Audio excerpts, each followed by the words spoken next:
Hello दोस्तों, स्वागत है आपका मेरे यूट्यूब चैनल में। कैसे हैं आप? आशा करता हूं कि आप खुश होंगे, स्वस्थ होंगे और मस्त होंगे। तो जैसा कि आप जान रहे हैं, लास्ट वीडियो में हमने फाइनल अकाउंट्स पे डिस्कशन करना स्टार्ट कर दिया था। लास्ट वीडियो में हमने ट्रेडिंग अकाउंट पे बात की थी। आज के इस वीडियो में हम आगे बात करेंगे अब प्रॉफिट एंड लॉस अकाउंट के बारे में। आज हम बात करेंगे कि प्रॉफिट एंड लॉस अकाउंट क्या होता है, इसको कैसे बनाते हैं। एक टर्म यूज़ होती है ऑपरेटिंग प्रॉफिट्स, वो क्या होती है और उसका नेट प्रॉफिट से क्या रिलेशन होता है। जो क्लोजिंग स्टॉक होता है उसको बुक्स में कैसे लेके आते हैं, और फिर मल्टीपल एग्जांपल्स यूज़ करेंगे in order to understand the concepts of profit and loss account. तो आई होप आपको ये वीडियो अच्छी लगेगी। अगर आपको ये वीडियो अच्छी लगे तो आपसे रिक्वेस्ट है कि आप वीडियो को लाइक कर दीजिएगा और शेयर कर दीजिएगा, और इस चैनल को सब्सक्राइब कर दीजिएगा। अगर अभी तक आपने मेरी पुरानी वीडियोस नहीं देखी हैं तो उसका लिंक मैंने आई बटन में दे दिया है, आप वहां से जाके देख सकते हैं। तो चलिए शुरू करते हैं आज की इस वीडियो को। तो चलिए स्टार्ट करते हैं। तो आज हम बात कर रहे हैं प्रॉफिट एंड लॉस अकाउंट के बारे में। तो जैसे हमने पिछले वीडियो में देखा था, ट्रेडिंग अकाउंट से हमें ग्रॉस प्रॉफिट्स का पता चलता है। Profit and loss account helps us know our net profits. ठीक है। अब नेट प्रॉफिट्स कैसे निकालेंगे? जो हमने ग्रॉस प्रॉफिट्स निकालते हैं ट्रेडिंग अकाउंट के थ्रू, उसके में हम जो भी अदर इनकम्स हैं वो सब ऐड कर देंगे ग्रॉस प्रॉफिट में, और जितने भी बाकी सारे इनडायरेक्ट एक्सपेंसेस हैं वो सब माइनस कर देंगे। तो then will arrive at net profits. ठीक है। तो मतलब प्रॉफिट एंड लॉस अकाउंट आप आइसोलेशन में नहीं बना सकते हैं, इसकी प्री रिक्विजिट होती है ट्रेडिंग अकाउंट। पहले हम ट्रेडिंग अकाउंट बनाते हैं, वहाँ से हमें ग्रॉस प्रॉफिट मिलते हैं, फिर हम इन ग्रॉस प्रॉफिट्स में अदर इनकम्स जितने भी हैं वो ऐड करके इनडायरेक्ट एक्सपेंसेस को माइनस कर देते हैं। अब बारी आती है कि इनडायरेक्ट एक्सपेंसेस क्या होते हैं। तो पिछली वीडियो में हमने बात करी थी कि डायरेक्ट एक्सपेंसेस क्या होते हैं। तो उसके अलावा जितने भी एक्सपेंसेस आते हैं उन सबको हम कंबाइन करके इनडायरेक्ट एक्सपेंसेस कह देते हैं, जिसमें इंक्लूड हो सकते हैं carriage inwards, freight outwards, salaries, rent, office electricity, commission paid, repairs, miscellaneous expenses etcetera. तो इसमें बहुत सारी एक्सपेंसेस आ सकते हैं। वो as and when we'll see the practical aspects, उस टाइम हम डिस्कस करेंगे कौन सी चीज़ कहाँ जा सकती है। ठीक है।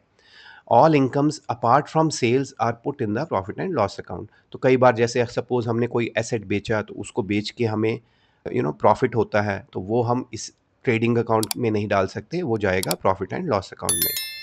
इसके अलावा और जो भी जैसे कमीशन रिसीव हो गया, अगर वो हमारा नॉर्मल बिजनेस नहीं है, तो anything which is not part of your regular business, वो जो भी प्रॉफिट्स या जो भी इनडायरेक्ट एक्सपेंसेस हैं वो सब हमारे प्रॉफिट एंड लॉस अकाउंट में आ जाते हैं। ठीक है। अब बात आती है कि प्रॉफिट एंड लॉस अकाउंट बनाने के लिए अकाउंट्स को क्लोज कैसे करते हैं, क्लोजिंग एंट्रीज कैसे होती हैं। So all those accounts which are to be use in P and L account are closed by doing closing entries in their respective accounts. तो जैसे पिछली बार हमने ट्रेडिंग अकाउंट में एंट्रीज डाली थी, इस बार हम डालेंगे पी एंड एल अकाउंट में। All indirect expenses accounts are closed by debiting to the profit and loss account. जितने भी इनडायरेक्ट एक्सपेंसेस होते हैं उन सबको क्लोज कर देते हैं by debiting to the profit and loss account. तो पी एंड एल डेबिट हो जाएगा, और ये जो एक्सपेंसेस हैं ये सबको हम क्रेडिट कर देते हैं। तो उससे ये एक्सपेंसेस हमारे इस साल ख़त्म हो जाते हैं, बुक्स में ज़ीरो हो जाते हैं, और वो सारे शिफ्ट हो जाते हैं प्रॉफिट एंड लॉस अकाउंट में, उनकी डेबिट साइड में। और जितनी इनकम्स होती हैं उन सबको हम पी एंड एल की क्रेडिट साइड में डाल देते हैं। इससे हमारी प्रॉफिट एंड लॉस अकाउंट में इनकम आ जाती है, और ये जो इनकम अकाउंट्स है ये क्लोज हो जाते हैं। Gross profit or gross loss as calculated in trading account is brought forward in P&L account in the beginning। तो जब हम P&L स्टार्ट करते हैं तो सबसे पहला हम क्या करते हैं, या तो जो ट्रेडिंग अकाउंट से हमें ग्रॉस प्रॉफिट आया वो कैरी फॉरवर्ड करते हैं, या फिर जो ग्रॉस लॉस आया है वो ब्रॉट फॉरवर्ड करते हैं। तो उससे हम स्टार्ट करते हैं अपना profit and loss account. Difference in the debit and credit side of the profit and loss account reflects either net profits or not losses, which finally is transferred to capital account। तो जब हम इसको close करेंगे, जो भी balancing figure आएगी हमारी P and L account में, वो क्या होगा, या तो वो नेट प्रॉफिट होगा या फिर हमारी होगी नेट लॉसेस, और वो अल्टीमेटली हम ट्रांसफ़र कर देते हैं कैपिटल अकाउंट में। और ये बैलेंस शीट में हम दिखाते हैं कि कैपिटल अकाउंट में ये ऐड हो गया है net profit for the year, या फिर अगर लॉस है तो माइनस कर देते हैं कैपिटल अकाउंट में से by showing it in the balance sheet. ठीक है। तो आई होप अब आपको ब्रॉडली कॉन्सेप्ट क्लियर हो गया होगा। सिंपल कॉन्सेप्ट है, अगर आपने ट्रेडिंग अकाउंट समझ लिया तो आपको प्रॉफिट एंड लॉस अकाउंट भी आराम से समझ आ जाएगा। इसको एक एग्जांपल के थ्रू समझते हैं। From the following information prepare a profit and loss account for the year ending मार्च 31 2026। अब देखिए एक एक करके देखते हैं हमें इन्फॉर्मेशन क्या क्या मिली है। देखिए ग्रॉस प्रॉफिट मिला है हमें 60,000 का। जैसे मैंने एक बताया कि P&L स्टार्ट करने के लिए हमें ग्रॉस प्रॉफिट या ग्रॉस लॉस चाहिए होता है जो ट्रेडिंग अकाउंट से आता है, तो वो हमारा इनपुट आ चुका है। इसके अलावा रेंट है, ठीक है, रेंट आ जाएगा, सैलरी आ जाएगी, कमीशन पेड है, इंटरेस्ट पेड ऑन लोन है। अब ये भी देखिए ये एक्सपेंस है ना, ऐसा एक्सपेंस है जो कि बिज़नेस से रिलेटेड नहीं है, ठीक है। एडवर्टाइजिंग आ गई, डिस्काउंट रिसीव्ड, अब ये डिस्काउंट रिसीव्ड है, ये आपकी इनकम आ गई, अदर इनकम, तो ये हमारा चला जाएगा क्रेडिट साइड में। Printing and stationery, legal charges, bad debts, depreciation, interest received, अब ये इंटरेस्ट रिसीव्ड भी आपका इनकम साइड में चला जाएगा। लॉस बाय फायर, तो ये दो जो हैं ये इनकम है, और इसके अलावा ग्रॉस प्रॉफिट जो है वो हम क्रेडिट साइड में रखेंगे।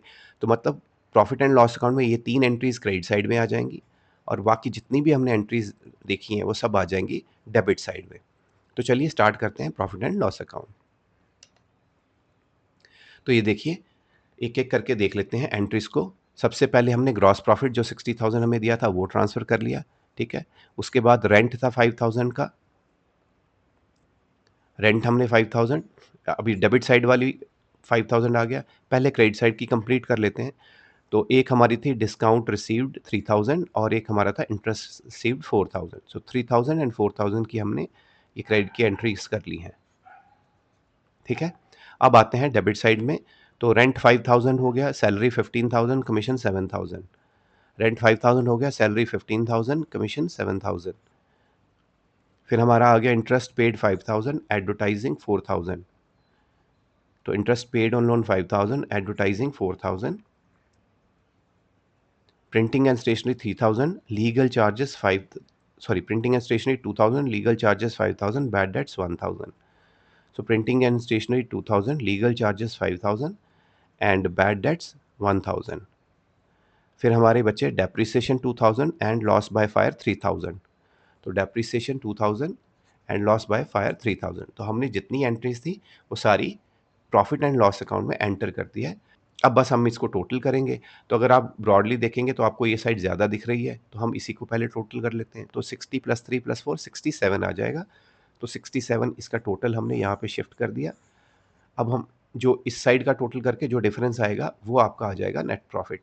तो ये आपका आ गया difference 18,000 which is net profit which is to be transferred to the capital account, ठीक है। तो this is how we prepare profit and loss account.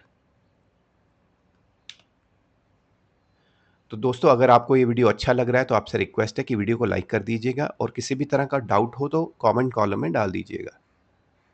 एक और एग्जांपल लेते हैं।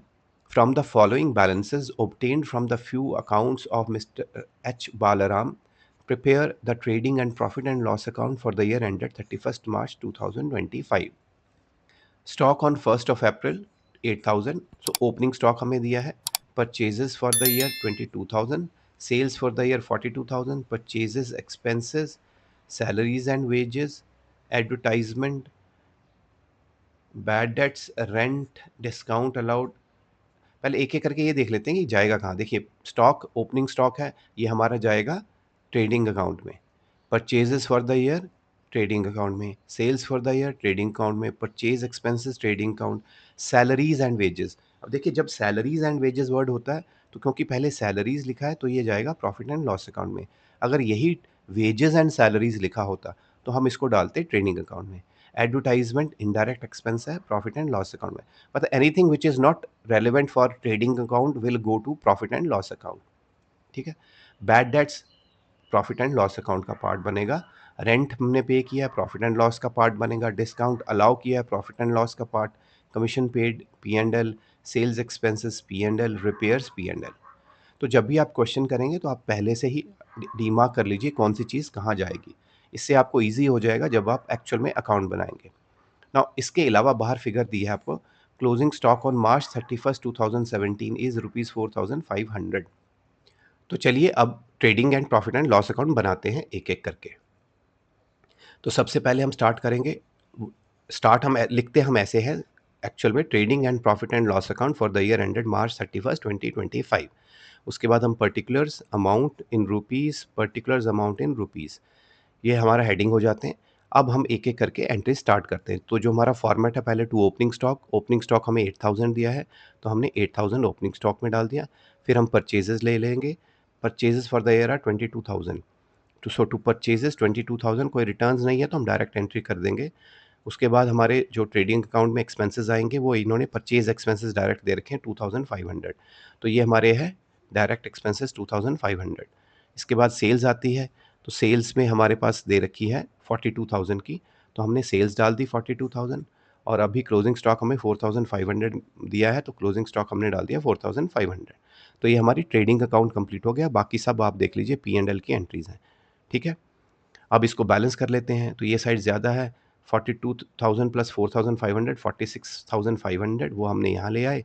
और इन तीनों का टोटल जो अब करेंगे, तो जो बैलेंसिंग फिगर आ जाएगी वो आ जाएगी 14,000। तो ये आपका आ गया to gross profit carried down. अब ये जो ग्रॉस प्रॉफिट है, ये हम नीचे लेके आएंगे, सेकेंड पार्ट बनाएंगे। और this part will become profit and loss account. तो typically this is how we prepare profit and loss account together. ठीक है, अब प्रॉफिट एंड लॉस अकाउंट में हमने ये 14,000 पहली फिगर उठा ली। अब हम इसके आगे बाकी की एंट्रीज डालेंगे। तो एक एक करके स्टार्ट करते हैं। पहले सैलरीज एंड वेजेस आ गई 3,500, तो सैलरीज एंड वेजेस 3,500 हमने डाल दी। फिर हमारा एडवर्टाइजमेंट आ गया 1,000, हमने एडवर्टाइजमेंट 1,000 यहाँ डाल। फिर हमारा आ गया बैड डेट्स 1,200, तो bad debts 1,200। Rent 1,200, rent 1,200। Discount allowed 600, तो डिस्काउंट अलाउड 600 कर लिया। Commission paid 1100 and sales expenses 600 and repair 600। तो ये आपकी कमीशन आ गई, ये आपके आगे सेल्स एक्सपेंसेस, और ये आपकी आ गई रिपेयर्स 600, 600 एंड 1,100। तो हमने जितनी भी यहाँ पे एंट्रीज थी, वो सारी हमने प्रॉफिट एंड लॉस अकाउंट में डाल दी हैं। ठीक है, अब हम हमारा काम रह गया इसको बैलेंस करने का। तो यहाँ पे एक सिंगल आइटम है, तो इसकी एंट्री आ जाएगी टोटल 14,000। ये 14,000 हमने शिफ्ट कर दिया है, और अब हम इन सब का टोटल कर लेंगे। तो जो बैलेंस आ गया, वो हमारा आ गया नेट प्रॉफिट। तो ये है हमारा 4,200 rupees net profit, which will transfer to capital account. ठीक है, तो ये सिंपल मैंने एक ट्रेडिंग अकाउंट आपसे शेयर किया है। This is how we prepare trading account and profit and loss account.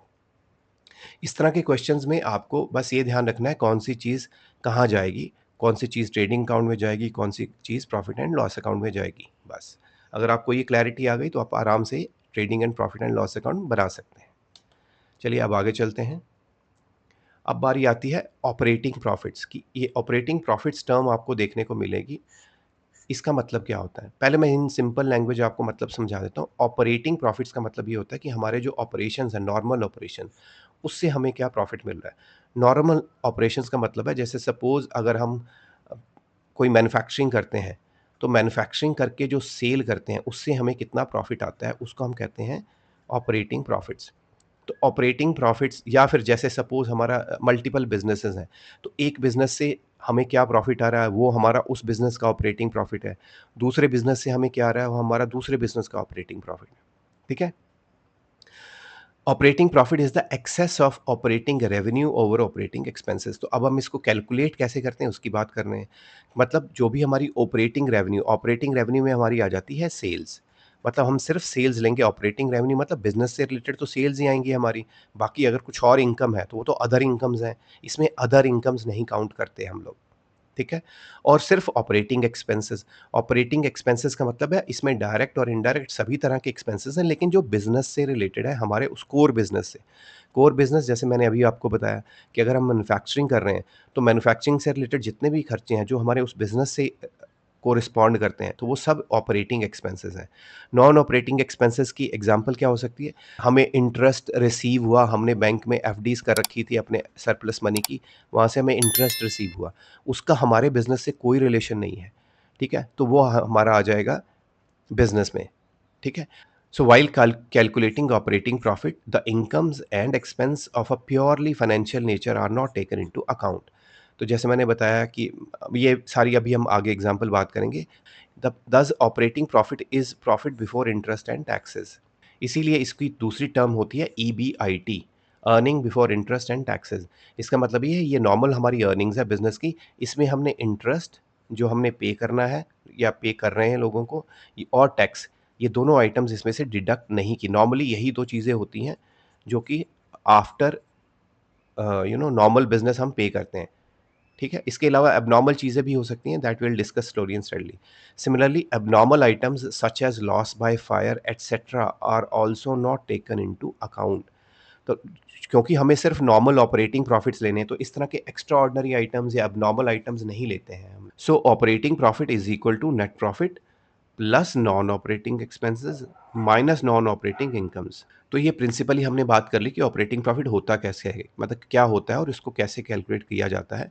Real life में हम ऑपरेटिंग प्रॉफिट कैसे निकालते हैं, जो हमारा प्रॉफिट एंड लॉस अकाउंट से नेट प्रॉफिट आता है, उसमें हम जितने भी नॉन ऑपरेटिंग एक्सपेंसेस उसके अंदर इंक्लूडेड हैं उनको ऐड बैक कर देते हैं। प्लस करने का मतलब है हमने अपने प्रॉफिट में से ऑलरेडी ये सब निकाल रखे हैं एक्सपेंसेस, लेकिन हमें सिर्फ ऑपरेटिंग प्रॉफिट चाहिए। तो जितने भी नॉन ऑपरेटिंग एक्सपेंसेस हैं वो हम वापस इसमें ऐड कर देते हैं, और जितने भी नॉन ऑपरेटिंग इनकम्स हैं वो सब हम इसे माइनस कर देते हैं। इससे क्या होता है, हमारा नेट प्रॉफिट एडजस्ट होके ऑपरेटिंग प्रॉफिट बन जाता है। ठीक है, एक बार फिर से रिपीट कर रहा हूँ, नेट प्रॉफिट में जो ऑलरेडी हमने ऑपरेटिंग एक्सपेंसेस माइनस कर रखे हैं वो सब ऐड कर देंगे, और जो इनकम ऐड कर रखी है नॉन ऑपरेटिंग वो माइनस कर देंगे। तो जो हमारे प्रॉफिट्स होंगे वो ऑपरेटिंग प्रॉफिट्स आ जाएंगे। क्लियर? अब इसको एक एग्जांपल से समझ लेते हैं। Operating profit earned by messrs Arora and Sachdeva in 2016-17 was rupees 17 lakhs। तो ऑपरेटिंग प्रॉफिट्स थे 17 lakhs, its non operating income were 1,50,000 and non operating expenses were 3,75,000। Calculate the amount of net profit. तो अभी हमने क्या देखा कि operating profit is equal to net profit plus non operating expenses minus non operating income. तो इस question में हमें ऑपरेटिंग प्रॉफिट्स ऑलरेडी दिए हैं which are 17 lakhs। Net profit हमें निकालने हैं, नॉन ऑपरेटिंग एक्सपेंसेस हमारे हैं 3,75,000 माइनस नॉन ऑपरेटिंग इनकम हमारी है 1,50,000। तो अगर हम इसको सॉल्व करेंगे तो हमारे नेट प्रॉफिट आ जाएंगे 17 lakhs माइनस 375 हो जाएगा, अब दूसरी साइड पे ले गए एंड प्लस 150 हो जाएगा। तो ये आपकी फिगर आ जाएगी 14,75,000। तो दोस्तों, अगर आपको ये वीडियो अच्छा लग रहा है तो प्लीज़ वीडियो को लाइक कर दीजिएगा, और अगर कोई डाउट हो तो कमेंट कॉलम में डाल दीजिएगा। अब एक और एग्जांपल देखते हैं। Following balance is extracted from the books of a trader, एसेटेन gross profit, operating profit and net profit for the year ended March 31, 2017। तो हमें तीनों चीज़ें निकालनी हैं, ग्रॉस प्रॉफिट निकालना है, ऑपरेटिंग प्रॉफिट निकालना है और नेट प्रॉफिट निकालना है। तो एक तरीका तो यह है कि हम एक एक करके मतलब नॉर्मल कैलकुलेशंस कर लें। उससे बेटर ये है कि हम एक trading and profit and loss account बना लेते हैं। उसके हम 3 पार्ट कर लेंगे। ट्रेडिंग अकाउंट से हमें पता चल जाएगा ग्रॉस प्रॉफिट, नीचे जो हम प्रॉफिट एंड लॉस अकाउंट बनाएँगे, उसमें हम ऑपरेटिंग सारी इनकम और एक्सपेंसेस एक लेवल तक रख लेंगे, तो उससे हमें ऑपरेटिंग प्रॉफिट मिल जाएँगे, और नीचे हम एक और सब प्रॉफिट एंड लॉस अकाउंट बना लेंगे जिसमें हम नॉन ऑपरेटिंग इनकम्स और एक्सपेंसेस डाल लेंगे, और वो हमारे नेट प्रॉफिट आ जाएँगे। ठीक है? तो एक-एक करके स्टार्ट करते हैं। तो सबसे पहले हम ट्रेडिंग अकाउंट बनाएँगे। तो कौन सी चीज़ कहाँ जाएगी वो देख लेते हैं। सेल्स अपना ट्रेडिंग अकाउंट में चली जाएगी, परचेजेस ट्रेडिंग में, ओपनिंग स्टॉक ट्रेडिंग में, सेल्स रिटर्न ट्रेडिंग में, परचेजेस रिटर्न ट्रेडिंग में, रेंट अपना प्रॉफिट एंड लॉस अकाउंट में, stationery and printing profit and loss account, salaries P&L में, miscellaneous travelling expenses, advertisement expenses, commission paid, office expenses. फिर आती हैं wages. Wages हमारा trading account का पार्ट है, तो ट्रेडिंग अकाउंट में profit on sale of investment, ये हमारा आ गई नॉन ऑपरेटिंग इनकम, क्योंकि हमने इन्वेस्टमेंट सेल करके जो प्रॉफिट अर्न करा है। डेप्रिसिएशन ये हमारा P&L का पार्ट है। डिविडेंड ऑन इन्वेस्टमेंट, अगेन ये नॉन ऑपरेटिंग इनकम है, क्योंकि हमने इन्वेस्टमेंट से डिविडेंड मिला है। नेक्स्ट है loss on sale of old furniture. अब ये भी बिजनेस की आइटम नहीं है, ये नॉन ऑपरेटिंग एक्सपेंस है। और क्लोजिंग स्टॉक 8,000, तो ये हमारा ट्रेडिंग अकाउंट में चला चला जाएगा। ठीक है, तो अब हम एक एक करके बना लेते हैं ट्रेडिंग अकाउंट। तो सबसे पहले ट्रेडिंग अकाउंट में sales, purchases, opening stock, sales return, purchases return, ये सब एडजस्ट करने के बाद हम इस पे वेजेस डाल देंगे और क्लोजिंग स्टॉक डाल देंगे। तो चलिए स्टार्ट करते हैं। तो एक एक की वैल्यूज़ भी देख लेते हैं। ओपनिंग स्टॉक 7600 से एंट्री कर लेते हैं, परचेजेस 32250 एंड परचेजेस रिटर्न है 250। तो ओपनिंग स्टॉक हमारा आ गया 7600, परचेजेस 32250, रिटर्न 250, तो नेट परचेजेस आ गई 32000। फिर हमारे सेल्स ले लेते हैं, सेल्स हमारी है 75,250, सेल्स रिटर्न है 1250। तो पहले ये कर लेते हैं, 75250 सेल्स है और 1250 सेल्स रिटर्न, तो नेट सेल्स हमारी आ गई 74,000। फिर क्लोजिंग स्टॉक 8000 है हमारा, तो क्लोजिंग स्टॉक डाल देते हैं 8000। अब हमारे पास ट्रेडिंग काउंट की ये सारी एंट्रीज हमने कर ली हैं। अब नेक्स्ट एक एंट्री ये वेजेस की 2600, तो ये भी कर लेते हैं, वेजेस 2600। तो हमारा ट्रेडिंग काउंट कंप्लीट हो गया, टोटल किया 82,000। इन तीनों के टोटल को इसमें से माइनस कर दिया तो आ गया आपका 39,800। ये हमारा हो गया ग्रॉस प्रॉफिट। तो इस ग्रॉस प्रॉफिट को हमने ब्रॉट डाउन कर लिया है 39,800। अब हम इसमें ट्रेडिंग अकाउंट की एंट्रीज डाल देंगे, पी एंड एल अकाउंट की, सॉरी। अब हम इसमें प्रॉफिट एंड लॉस अकाउंट के सारे एक्सपेंसेस माइनस कर देंगे जो बिजनेस से रिलेटेड है। तो rent 300, stationery 250, salaries 3000। Rent 300, stationery 250, salaries 3000। Miscellaneous expenses 200, travelling 500, advertisement 1800। Miscellaneous 200, travelling 500, advertisement expenses 1800। फिर हमारा आ गया commission paid 150 and office expenses 1600। Commission paid 150, operating expense office expenses 1600। Balance अब हमारे पास डेप्रिसिएशन बचा एक 800, तो हमने डेप्रिसिएशन भी डाल दिया 800।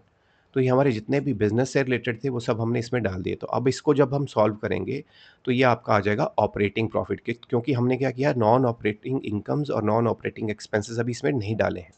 ठीक है, तो ये हमने बैलेंस किया, तो ये आपका 39,800 एज सच आ गया जो हमारा ग्रॉस प्रॉफिट था। इसको हमने यहाँ कैरी फॉरवर्ड कर दिया और ये अब आपका आ गया ऑपरेटिंग प्रॉफिट विच इज़ 31,200। अब हम एक्चुअल में हम ऐसे नहीं बनाते पी एंड एल अकाउंट, ये सिर्फ आपको कैलकुलेशंस के लिए ये इस तरह से बनाया है और कुछ नहीं, ताकि आपकी प्रैक्टिस हो जाए कि trading and profit and loss account बनाते कैसे हैं। ये वाला पोर्शन हमने स्पेसिफिकली एक्स्ट्रा लिया है क्योंकि हमें ऑपरेटिंग प्रॉफिट अलग से बताने थे और नेट प्रॉफिट अलग से बताने थे। अदरवाइज़ हम सारा इकट्ठा करते हैं और एंड में सिर्फ नेट प्रॉफिट दिखाते हैं। ठीक है, अब वो जो 3 एंट्रीज़ है वो कर लेते हैं। एक्सपेंस है 300 का, loss on sale of old furniture, तो पहले हम वो डाल देते हैं। तो loss on sale of old furniture 300, और फिर हम दिखा देते हैं अपनी दोनों incomes, profit on sale of investment 500, dividend on investment 2500। तो ये आपकी आ गई profit on sale of investment 500, ये 500 यहाँ आएगा, और डिविडेंड ऑन इन्वेस्टमेंट 2500। तो इनका टोटल किया 34,200, 300 माइनस करके 33,900 इज आर नेट प्रॉफिट। ठीक है, तो this example was given to make you understand how to calculate operating profits and net profits. तो दोस्तों, अगर आप इस चैनल पे नए हैं तो आपसे रिक्वेस्ट है इस चैनल को सब्सक्राइब कर लीजिए। अब लास्ट स्लाइड की तरफ आते हैं विच इज़ क्लोजिंग स्टॉक। अब जैसे अभी हमने देखा कि हमने क्लोजिंग स्टॉक की एंट्री करी थी, तो closing stock is basically manually calculated at the end of the year. ठीक है, and it's valuation is done. मतलब क्लोजिंग स्टॉक बुक्स में नहीं होता है, हम क्या करते हैं साल के एंड में अपना फिजिकली स्टॉक चेक करते हैं, उसकी वैल्यूएशन निकालते हैं कि हमारी कितनी कॉस्ट उस पे पड़ी है, purchases plus other direct expenses, और फिर उसको वैल्यू करके उसको बुक्स में इनपुट करते हैं। कैसे करते हैं, ये एंट्री करते हैं, क्लोजिंग स्टॉक अकाउंट को डेबिट कर देते हैं जितनी हमने अमाउंट निकाली है उससे, और ट्रेडिंग अकाउंट को कर देते हैं क्रेडिट। तो इससे हमारा बुक्स में क्लोजिंग स्टॉक एंटर हो जाता है। Normally, closing stock value is given at the end of the trial balance, which means we need to pass the closing stock entry to put value in the books, and we show closing stock on the asset side of the balance sheet. इसका मतलब ये होता है कि जब भी हमें question में क्लोजिंग स्टॉक ट्रायल बैलेंस के बाहर दिखता है, जैसे अभी हमने ये एग्जांपल सॉल्व करी थी, इसमें हमें क्लोजिंग स्टॉक बाहर दिया हुआ है, हालांकि इसमें ऊपर ट्रायल बैलेंस नहीं दिया है, इन्फॉर्मेशन ही दी है। जब भी आपको इस तरह से क्वेश्चन के बाहर क्लोजिंग स्टॉक मिलता है, इसका मतलब ये बुक्स में अभी एंट्री नहीं की है। तो हम क्या करेंगे, हम इसकी एंट्री करेंगे। एंट्री करने के लिए क्लोजिंग स्टॉक को डेबिट करके ट्रेडिंग अकाउंट को क्रेडिट कर देंगे, और फिर इसका इफेक्ट क्या डालते हैं हम इसको एसेट साइड में डालते हैं बैलेंस शीट के क्लोजिंग स्टॉक को।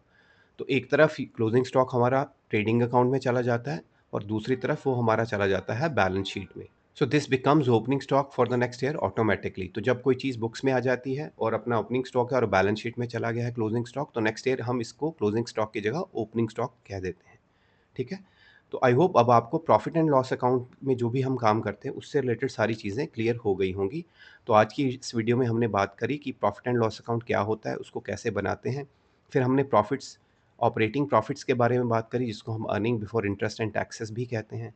फिर हमने बात करी कि क्लोजिंग स्टॉक को बुक्स में डालते कैसे हैं, और मल्टीपल एग्ज़ाम्पल्स यूज़ करी in order to make sure that we understand the concepts. तो आई होप आपको ये वीडियो अच्छी लगी होगी। तो दोस्तों, अगर आपको ये वीडियो अच्छी लगी है तो आपसे रिक्वेस्ट है कि वीडियो को लाइक कर दीजिएगा, शेयर कर दीजिएगा और चैनल को सब्सक्राइब कर लीजिएगा। Thank you so much for watching this video.